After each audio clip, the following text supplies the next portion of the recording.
Ça roule à Détroit. Les Pistons carburent en ce début de saison après avoir vraiment été la risée de la ligue pendant des années et avec des records de défaites assez peu glorieux à la clé.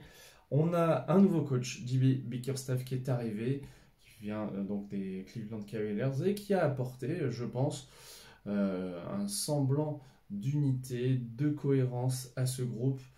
Il y a eu un très bon recrutement également. Alors sans aller taper dans des noms très ronflants, mais franchement, c'est intéressant de voir comment jouent des joueurs comme Tobias Harris, qui a été longtemps assez surpayé dans ses différentes franchises, et notamment à Philadelphie.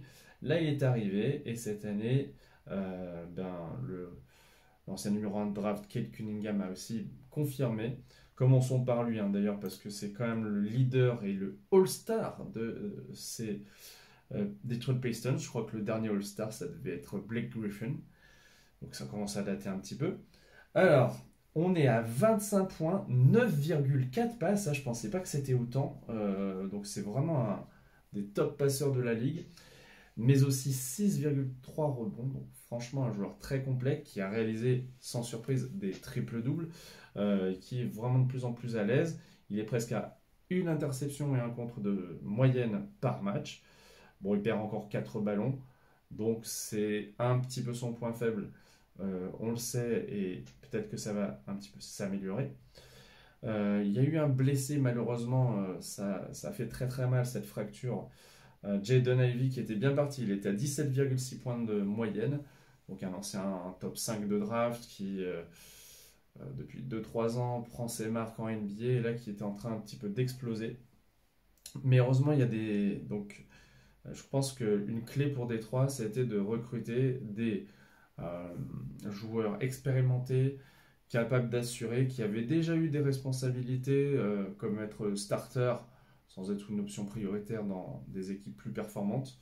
Donc je pense par exemple à Malik Beasley, qui est à 16,5 points par match, avec 3 rebonds, 1,7 passes, une interception. Et il shoot beaucoup à 3 points, hein. 9 tirs tentés à 41%, c'est quand même pas mal du tout.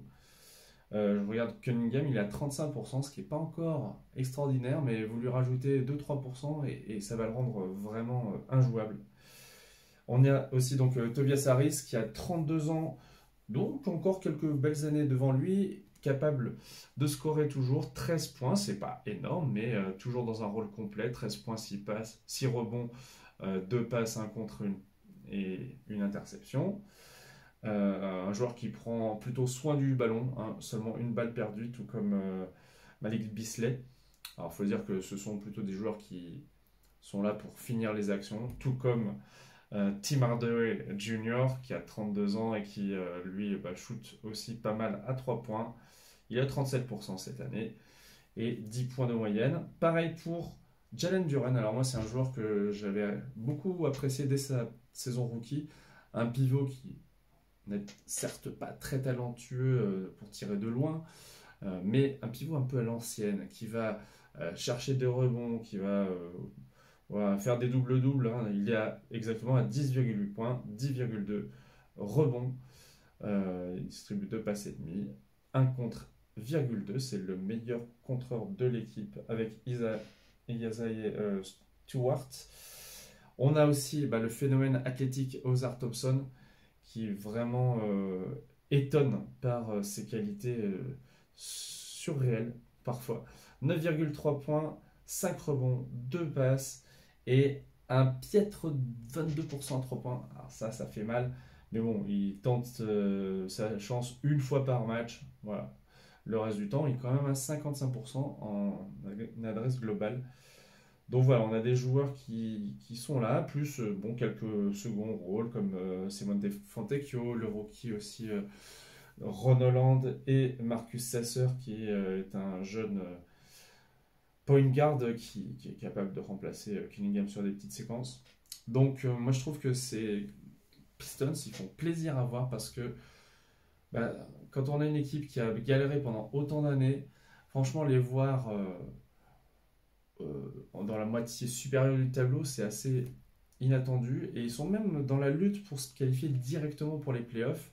ce qui serait quand même assez incroyable. Bon, ils n'ont peut-être pas l'étoffe pour aller vraiment très très loin, mais en même temps, je pense que c'est une équipe qui peut continuer de s'affirmer, qui n'aura pas intérêt à perdre de match cette année, et qui va bon, continuer son bonhomme de chemin, sauf si bien sûr il y a des blessures qui s'en mêlent, parce que voilà, ils n'ont pas non plus une énorme profondeur. En tout cas, je voulais absolument saluer leur parcours parce que sur cette chaîne, on parle bien sûr des stars, des dernières actualités brûlantes, mais aussi on essaie de diversifier en parlant d'équipes comme les Pistons. Mon pronostic, c'est qu'ils arriveront, quoi qu'il arrive, en playoff, que ce soit directement ou par le play-in. Maintenant, voilà, le projet va avancer petit à petit. Est-ce qu'ils ont les moyens d'aller beaucoup plus loin? Pas sûr, mais en tout cas, ils réalisent une belle saison qu'il convenait de souligner avec cette petite vidéo. Merci et à bientôt.